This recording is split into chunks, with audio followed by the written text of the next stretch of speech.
Objek pemajuan kebudayaan itu dari tradisi, dari ritus, dari permainan tradisional, olahraga tradisional, kemudian ada juga pengetahuan tradisional gitu, termasuk bahasa di dalamnya.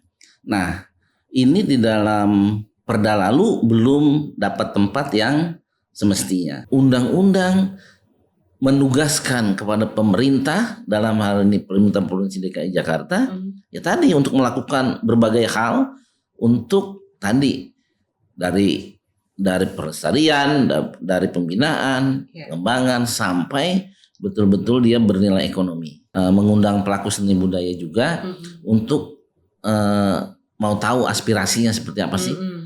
Tapi kalau aspirasi pelaku seni itu mudah, artinya sederhana sebetulnya.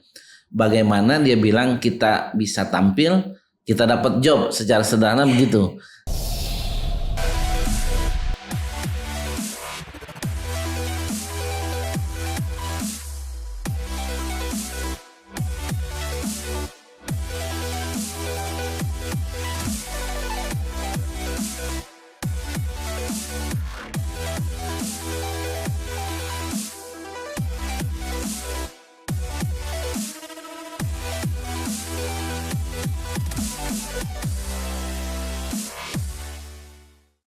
Halo Sobat Budaya, bagaimana kabarnya? Semoga semua dalam keadaan sehat dan sejahtera. Senang sekali saya Maudy Kusnaidi kembali dalam podcast budaya dari Dinas Kebudayaan Provinsi DKI Jakarta.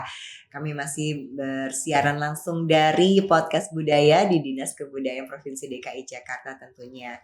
Nah, podcast ini juga nanti akan ada di YouTube dan diharapkan menjadi platform untuk mengapresiasi juga mempromosikan seni dan budaya yang ada di Provinsi DKI Jakarta. Salah satunya mempromosikan juga adalah busana batik Betawi ini yang sedang saya pakai dari Batik Gobal. Terima kasih atas supportnya.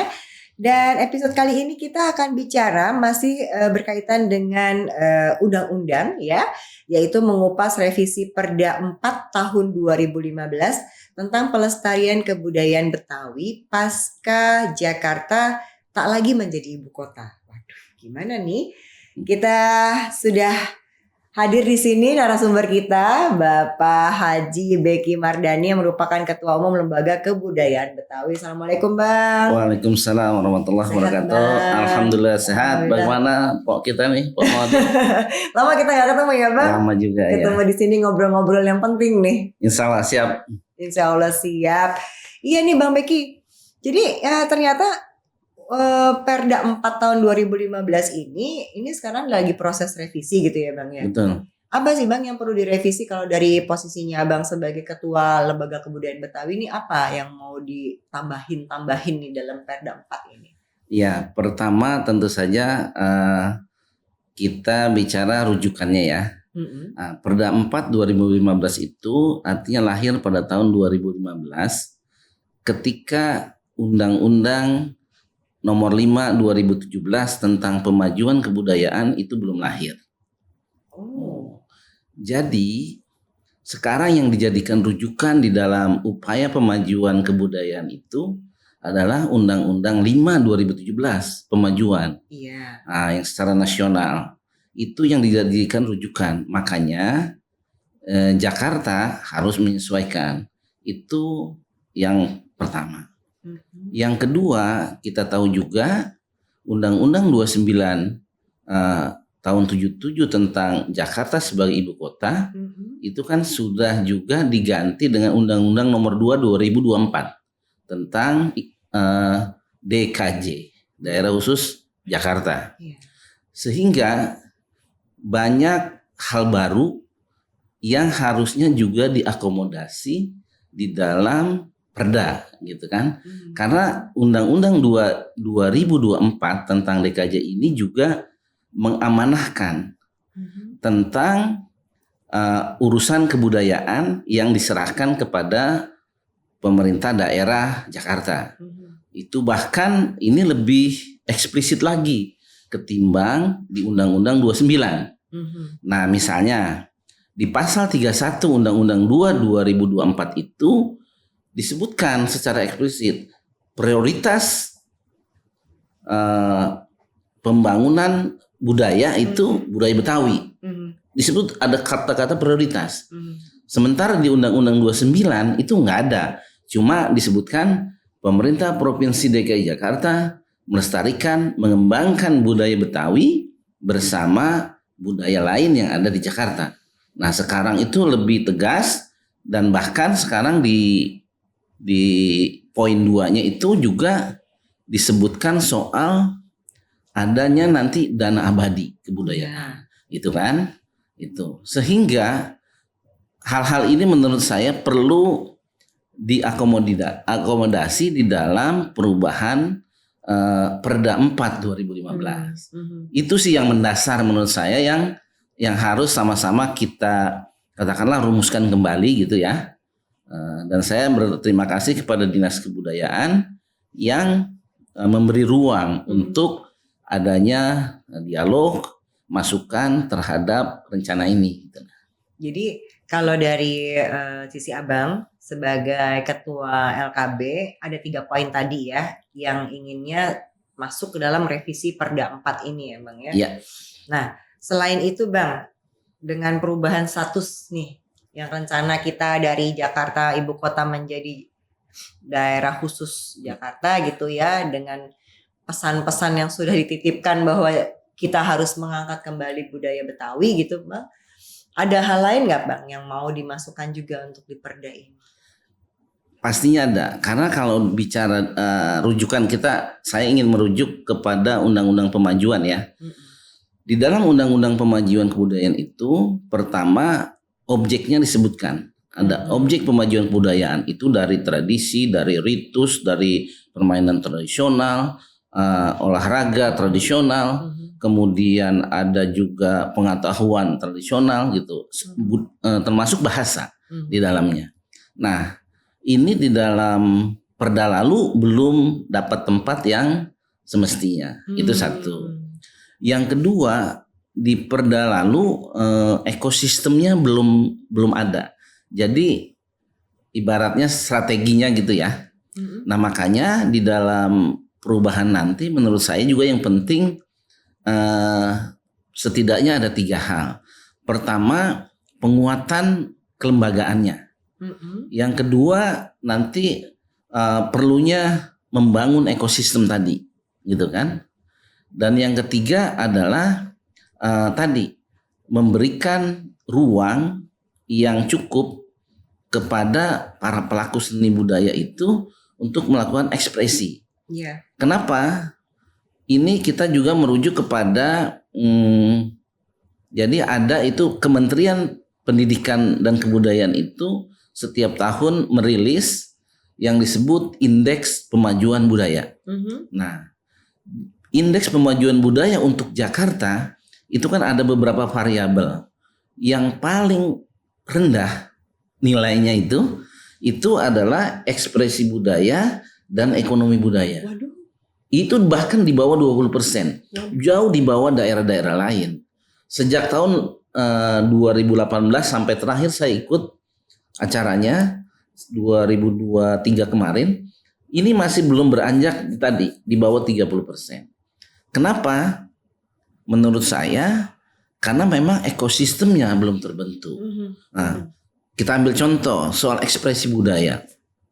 Misalnya, ya kita tahu ruang untuk para pelaku seni budaya mengekspresikan katakanlah untuk bisa tampil dan lain-lain kan masih terbatas. Betul. Nah, ini itu rebutan juga tuh Bang. Ini harus ditingkatkan oleh Jakarta, gitu kan. Yang kedua tadi ekonomi budaya. Budaya di Jakarta belum bernilai ekonomi yang seharusnya gitu. Nah, ini seharusnya juga itu kita atur, kita buat ekosistemnya sedemikian rupa sehingga budaya itu juga nanti bisa menghidupi banyak orang.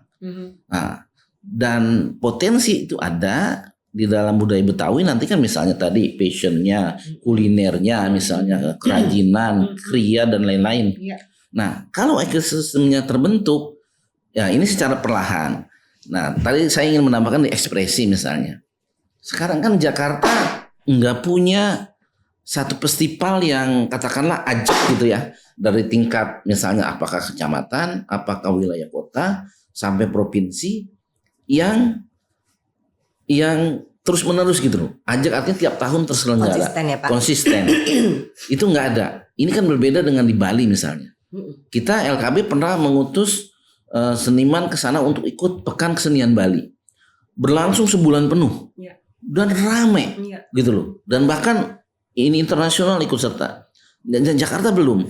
Nah, kalau kita lihat visi Jakarta mau menjadi kota global, kota bisnis, nah ini relevan sebetulnya. Relevan. Itu nyambung. Nah, makanya menjadi sangat penting revisi ini. Gitu Pak Mo. Iya Bang, kalau kita ngobrolin soal ekosistem gitu ya. Ya.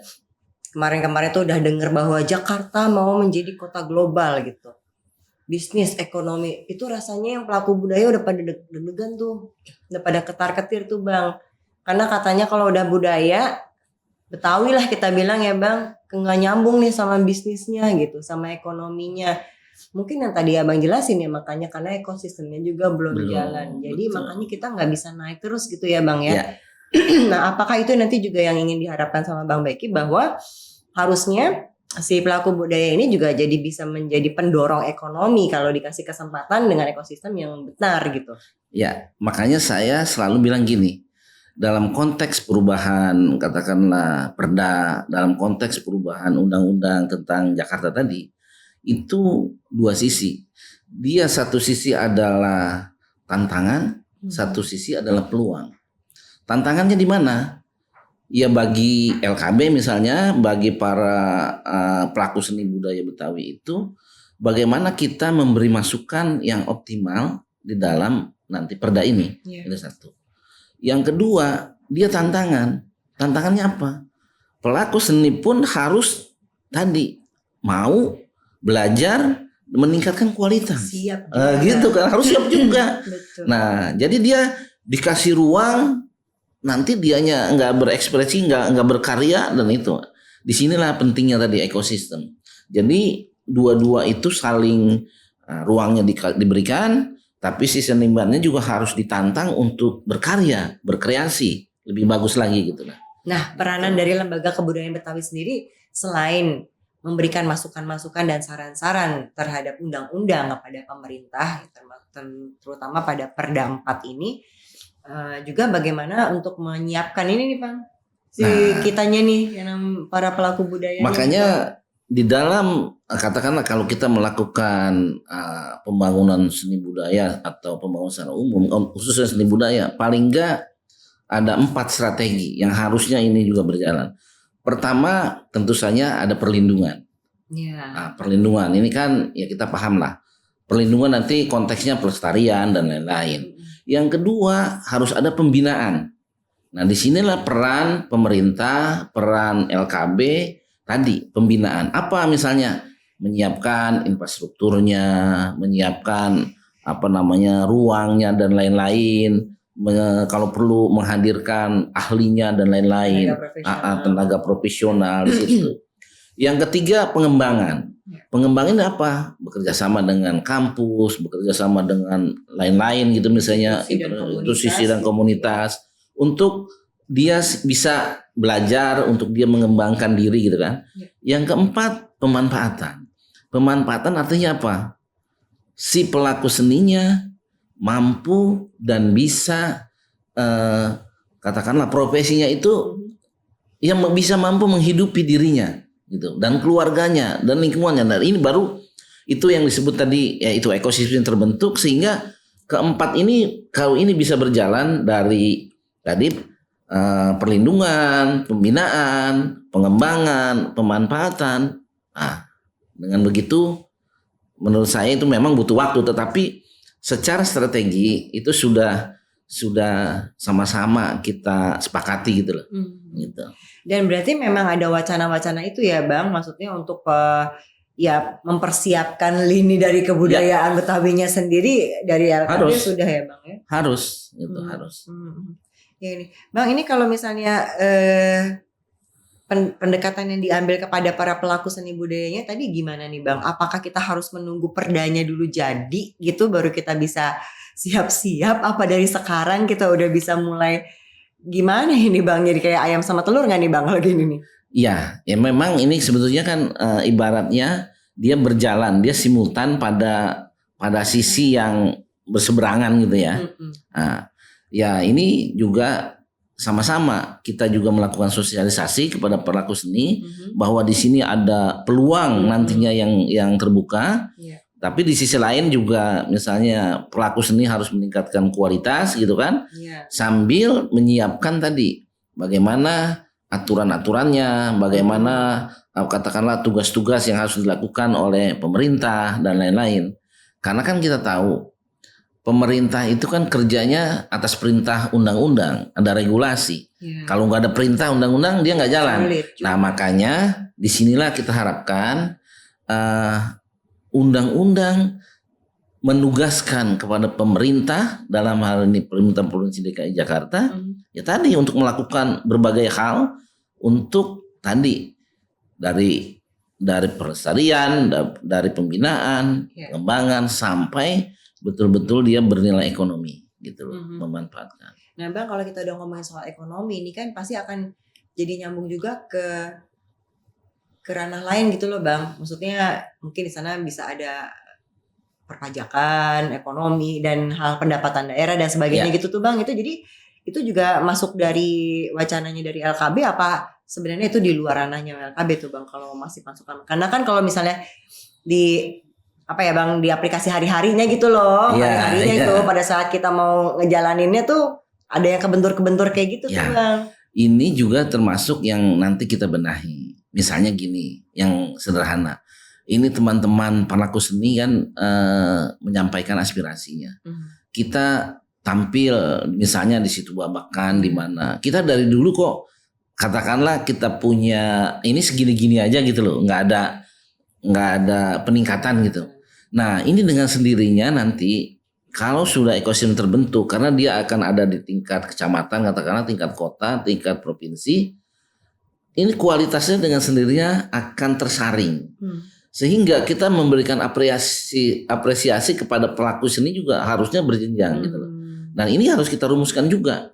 Nah, itu menjadi tugas kita bersama nanti bersama katakanlah dinas dalam hal ini bagaimana memberikan apresiasi kepada pelaku seni yang kualitasnya seperti ini, yang levelnya seperti ini, gitu loh. Ini kan juga menjadi salah satu upaya dari LKB untuk bisa merangsang kreativitas, semangat lagi untuk berkarya, gitu kan ya Bang, dengan levelan yang diharapkan bisa semakin naik lagi, menyamai itu kan kalau saya dengar nih dari narasumber yang datang tuh pengennya kan nanti Jakarta kayak Tokyo gitu.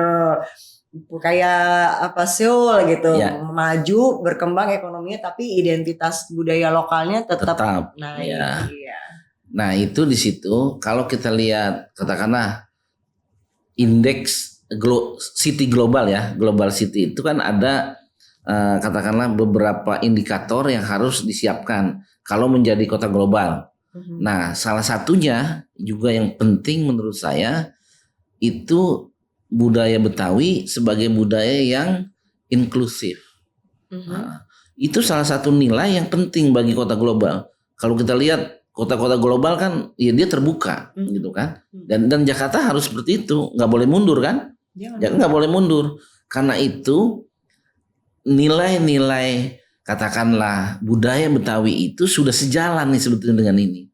Adanya keterbukaan, gitu kan. Terus dia toleran gitu segala terbuka, egaliter, demokratis itu nilai-nilai budaya Betawi yang menurut saya memberi kontribusi besar nih nanti di dalam menjadikan Jakarta yang kota global, kota bisnis dan lain-lain gitu. Nah, ini adalah bagian dari tugas pemerintah nanti tentu saja mensosialisasikan ke berbagai lini segala macam itu bahwa sudah benar apa yang kita rumusin ini gitu loh. Ini Bang kan ya memang lembaga kebudayaan Betawi gitu ya. Jadi ketemuannya sama seniman Betawi gitu ya. Tapi kan dalam rangka kita mau mensukseskan lah istilahnya ya kan ini perlu keterlibatan dari masyarakat juga ya Bang. Maksudnya nggak yang tadi Abang sempat bilang kita kan harus terbuka untuk bekerja sama dengan akademisi, Betul. bekerja sama dengan komunitas, bekerja dengan sama, itu kan artinya juga ada keterlibatan dari masyarakat juga. Nah, upaya-upaya apa yang dijalankan dari LKB untuk bisa bekerja sama dan melibatkan masyarakat untuk sama-sama memajukan budaya Betawi. Nah itu tadi di dalam indeks pemajuan budaya variabelnya kan tadi saya baru sebut 2, adalah ekspresi budaya, kemudian ekonomi budaya. Iya, 2. Ternyata ada juga variabel kelembagaan. Nah di aspek kelembagaan ini, walaupun secara ini Jakarta sudah mencapai 50%, tetapi ini akan lebih, maksud saya akan lebih tegas lagi diatur di dalam perda nanti. Kenapa? Kalau yang perda 4 itu DKI Jakarta belum punya otoritas, tidak dikasih kewenangan untuk mengurus pendidikan. Nah, di dalam undang-undang baru 224 itu kewenangan pendidikan sudah diserahkan kepada DKJ. Artinya apa?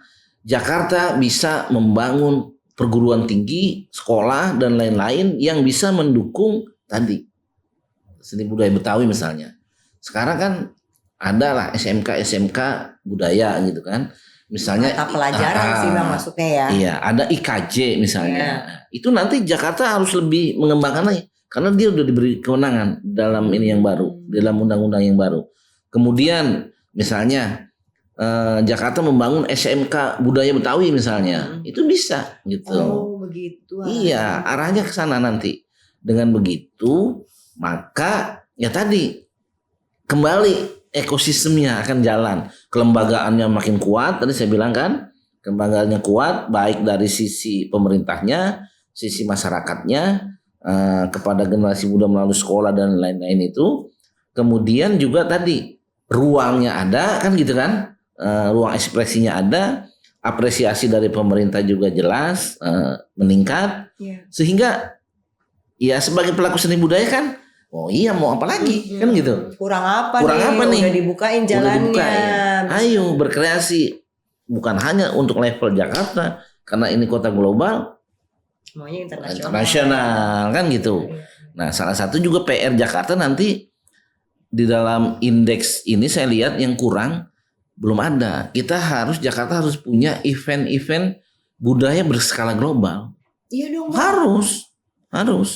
Nah, bagaimana nanti Betawi berperan di sana? Nah, itu kembali tadi, gitu.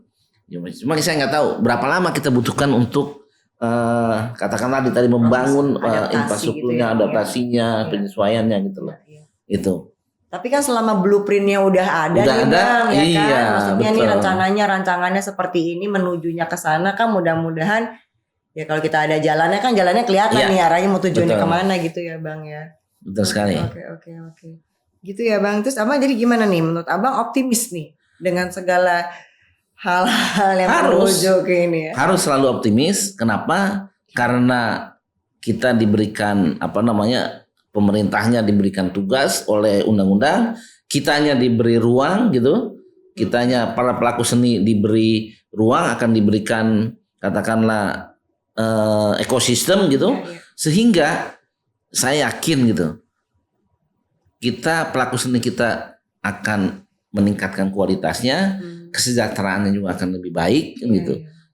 Kalau sudah bernilai ekonomi, menurut saya itu ya contoh di Bali lah, itu sudah hidup lah para pelaku seni. Ini kan sekarang ini kondisinya kita lihat kan prihatin gitu ya. Kenapa? Ya karena seni itu belum mampu dijadikan sebagai tanda petik sumber penghidupan gitu loh. Gitu. Iya, kuncinya di situ menurut saya. Iya. Jadi tadi kalau dengar dari apa yang disampaikan sama Pak Haji Beki ya bahwa nanti nih kalau bisa bekerja sama dengan kelembagaan, ada institusi, bisa ikut bikin akademisi sekolah tehyan gitu ya, sekolah gambang kromong, hasil akhirnya nanti kita harus pentas gitu-gitu ya Bang ya maksudnya ya supaya bisa, karena kalau saat ini dilihat tadi Abang bilang nggak nyampe 20% ya Bang ya, ini pelaku studi budayanya juga nggak punya ini Bang, semangat kesempatannya di mana nih kita gitu. Takutnya habis Bang gitu seniman-senimannya gitu. Betul, kita prihatin di situ. Makanya mudah-mudahan dengan revisi ini nanti perda ini memberikan katakanlah suasana baru sehingga ada giroh, ada semangat baru kepada pelaku seni budaya untuk terus eksis dan meningkatkan kualitas gitulah. Nah, untuk saat ini Abang udah sempat mensosialisasikan kepada para pelaku seni budaya khususnya Betawi untuk mereka mengaktualisasikan diri, mengeksplor untuk siap-siap gitu nanti kalau udah bunyi start tinggal lari gitu Bang, apa belum? Apa kita tunggu dulu satu-satu apa gimana nih Bang? Ini memang saya secara pribadi maupun kelembagaan di LKB itu menginisiasi juga membuat raperda katakanlah sandingan apa yang dibuat oleh dinas ini elemen-elemen Betawi gitu juga LKB di dalamnya membuat sandingan. Beberapa kali kita buat FGD, mengundang pelaku seni budaya juga untuk mau tahu aspirasinya seperti apa sih. Tapi kalau aspirasi pelaku seni itu mudah, artinya sederhana sebetulnya. Bagaimana dia bilang kita bisa tampil, kita dapat job secara sederhana begitu. Artinya dengan begitu kan dia ada penghasilan, gitu ya. Sederhananya begitu. Tetapi itu yang kita rumuskan di dalam tadi. Adanya pokok-pokok pikiran, adanya strategi, adanya rencana aksi dan sebagainya gitu loh. Itu juga kita lakukan gitu. Ini dari awal sampai ini kan kita bicara soal pelaku seni budaya ya Bang ya. Saya lupa loh kalau nggak salah saya juga dengar kan untuk menaikkan identitas budaya lokal juga tidak hanya kepada budayanya tapi juga kepada arsitektural nih Bang. Ya. Ornamen-ornamen dan sebagainya. Nah, kemarin-kemarin tuh sempat deh Bang, kayaknya perasaan udah ada ya undang-undang seperti itu, tapi itu saya lihat kayaknya kurang sesuai dengan kebijakan pakem-pakem Betawi nih Bang. Nah ini ada nggak nih Bang persiapan supaya, iya kan Bang, takutnya nanti ornamennya Betawi tapi ternyata secara pakem salah gitu Bang, gimana nih Bang? Di dalam Perda 4 kalau kita kembali 2015 sebetulnya sudah ada anjuran itu, namun itu kembali. Jadi ini belum menjadi concern bersama seluruh kalau di Jakarta SKPD lah katakan terkait. Misalnya nggak usah jauh-jauh, ambil contoh kawasan Situ Babakan misalnya sebagai perkampungan budaya Betawi. Di situ terancam sekarang dengan banyaknya townhouse, untuk banyak perumahan-perumahan gitu kecil yang mengabaikan arsitektur Betawi gitu. Kenapa? Karena tadi katakanlah yang memberikan izin itu tidak ketat terhadap itu karena belum menjadi concern. Nah, kalau nanti ini harusnya menjadi concern semua sehingga misalnya kantor-kantor pemerintah yang dibangun pemerintah DKI ya harus ornamen Betawi dong, gitu loh. Apalagi perkampungan Situ Babakan, apalagi nanti kan pemukiman. Nah gitu loh. Itu yang sederhana seperti itu. Nah sekarang pun kantor-kantor pemerintah aja tidak memberikan contoh. Artinya apa? Concernnya kurang menurut saya. Nah makanya nanti di dalam perda yang baru nanti harus betul-betul secara eksplisit gitu loh. Apalagi kan unit yang memberi izin sama memberi ini beda-beda nih. Ketika dibilang nggak ada kewajiban tuh di dalam nggak apa-apa, nggak ada pegangan, nggak ada regulasinya itu. Gitu. Dan bahkan sebetulnya kalau di dalam perkampungan budaya Betawi Situ Babakan, pemerintah harus memberikan insentif kepada warga yang tinggal di situ, gitu loh. Insentifnya dalam bentuk apa misalnya? Oke lah, dulu pernah dilakukan misalnya ada ragam hias Betawi yang diberikan kepada warga yang berada dalam kawasan itu. Dia harus ini di rumahnya misalnya. Kalau dia memang lebih ini lagi, apalagi misalnya, kalau perlu memang misalnya bebas PBB misalnya, itu insentif dan lain-lain. Sehingga ada kecintaan warga sekitar terhadap kawasan perkampungan budaya Betawi, gitu loh. Apalagi kan kalau di sana itu ada, saya pernah buat bukunya juga sebetulnya. Ada buku judulnya waktu dari penelitian ke penelitian. Kan sering Situ Babakan dijadikan objek untuk baik nulis skripsi, bahkan sampai disertasi gitu kan.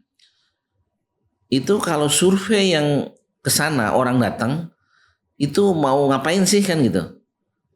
Itu 72% menjawab dia ingin wisata budaya gitu, wisata budaya. Nah, artinya kalau wisata budaya menjadi tujuan orang yang datang ke sana, maka yang ini yang harus kita siapkan. Ini yang harus kita optimalin gitu loh. Apa? Gitu. Jadi rencana-rencana itu ya berdasarkan dari angka, dari data. Dari gitu data, ya. betul. Jadi sesuainya apa? Ini mungkin kayak yang di Bali tuh nama desanya saya lupa tuh Bang, di daerah Desa adat Ubud ke atas tuh. Panglipuran. Panglipuran, ya. Itu kan dia memang sudah bertahun-tahun tuh dibuat supaya mereka tinggal di situ dengan kebiasaan mereka. Jadi para turis juga bisa datang ke situ gitu rencananya ya Bang ya. Kalau bisa jalan. Oke deh Bang, kalau gitu ini untuk menutup obrolan kita nih Abang, ada yang mau disampaikan lagi dan tutupnya pakai pantun. Oke, baik. Jadi gini. Pertama tentu saja kita berterima kasih kepada Dinas Kebudayaan dalam hal ini yang menginisiasi dan juga memberi kesempatan kepada saya untuk memberikan katakanlah tadi kalau saya ini saya anggap sebagai apa ya? Ini Bang saran apa Bang? Bukan hanya saran, ini jadi ajang untuk mencurahkan. Oh curhat ya.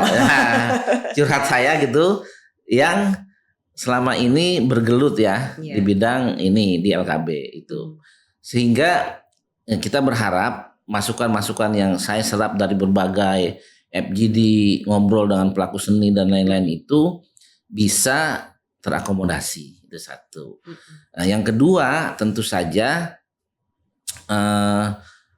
stakeholder yang lain gitu ya nanti juga ikut mendukung gitu loh. Karena kita nggak mau Jakarta ini tadi mundur istilah saya. Dia harus tetap maju gitu kan. Dan pastinya kalau sudah begitu saya yakin ada kolaborasi dari berbagai stakeholder itu, maka yang menjadi cita-cita kita, yang menjadi keinginan kita bersama ya tadi untuk menjadikan kota global namun tidak menghilangkan nilai-nilai inti budaya lokalnya, kearifan lokal itu akan terjadi gitu ya. Dan dari saya yang terakhir kalau tadi Pak mau bilang minta pantun, pantunnya begini. Gimana tuh Bang? Mikir dikit ya. Mau boleh dong. Tenang Bang, santai kita ambil aja nanti waktu. Pohon pepaya berbuah mini. Cakep. Pohon salak banyak durinya. Artinya Bang?